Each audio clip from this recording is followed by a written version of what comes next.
comité prépare donc une nouvelle édition qui en fera la 65e édition de la Foire des Minets.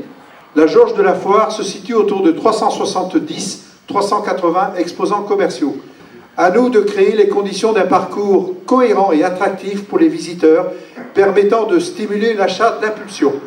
Et comme le consommateur évolue constamment, nous devons sans cesse nous renouveler, améliorer les conditions d'accueil et l'attractivité de la Foire des Minets. Je rappellerai là que la réussite de notre foire repose sur la bonne volonté de 23 bénévoles.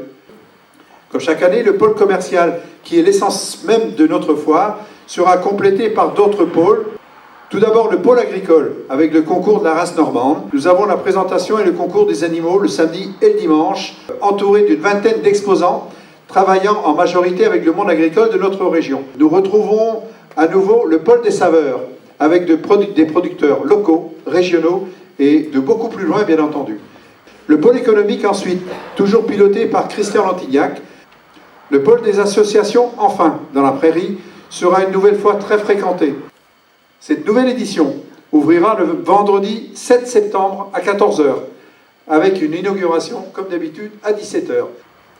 Puisque contrairement aux précédentes années, où nous recevions de manière alternative un pays et une région française, cette année 2018, nous sortirons de ce rythme et nous allons vivre une foire sous le thème de la mer, dont nous sommes si proches, source d'alimentation, mais aussi élément de détente et de repos. La mer qui fait vivre de nombreuses familles et qu'il est si important de respecter et préserver. Nous aurons un pôle important présentant de nombreuses activités en lien avec l'alimentation et la mer. Ceci grâce à la participation du CRC, le comité régional conchilicole. Et je remercie en particulier son président, Jean-Yves Le Goff, de nous avoir permis cette réalisation.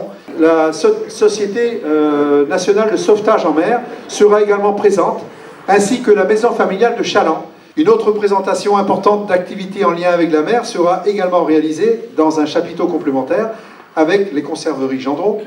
La Chambre de commerce et d'industrie viendra présenter son activité de gestionnaire de port de pêche en partenariat avec le COREPEM, Comité régional de pêche. Nous aurons le plaisir d'accueillir une présentation de plusieurs bateaux. Il s'agit de l'entreprise Beneteau qui exposera plusieurs belles unités issues de l'usine de Chaland. Nous vous proposerons donc plusieurs prestations en lien avec la mer. Un jeu qui s'appelle Acrovoile. Et ce jeu permettra au public de monter en tête de mât. Et chacun pourra éprouver son pied marin et retrouver les sensations des gabiers des grands voiliers. Ensuite, une attraction magique réservée aux enfants, aux familles, aux écoles. Ce sera une navigation à voile sur un bassin à accès libre et gratuit. Ensuite, pour le côté musical, nous aurons la participation d'un groupe d'une dizaine de musiciens, la compagnie du Coin. Collectif de musiciens tourangeaux aux multiples talents. Enfin, compte tenu du thème retenu, il n'était pas envisageable que l'animation ne comporte pas de groupe de chant marin. Ce sera donc le cas avec la présence de 2 chorales régionales. Tout d'abord, le Hop de Saint-Gilles-Croix-de-Vie. Ensuite, l'autre groupe bien connu dans la région, le Nouk des Sables d'Olonne, qui viendra étoffer le Hop, en particulier le dimanche et le mardi. L'un de ces 2 groupes animera également la soirée du samedi 8 septembre, qui sera à nouveau proposée. Et la clôture se fera le mardi 11, par un concert proposé par l'ensemble de ces groupes, suivi par le traditionnel feu d'artifice tiré par Jacques Couturier et son équipe. Je précise que les tarifs d'entrée ne sont pas modifiés pour cette année, que cette entrée sera à nouveau gratuite le mardi toute la journée.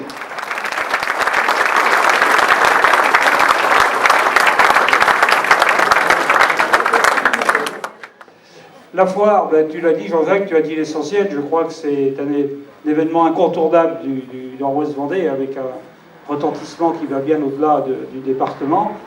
Et tout ça grâce au travail, bien sûr, du comité et de ce que vous faites. C'est un événement indispensable dans le Nord-Ouest Vendée parce que, bien sûr, l'économie est importante. Vous savez qu'on avait une étude récente sur le tourisme, et pas que sur le tourisme. Nous pesons en Vendée 7% de la population.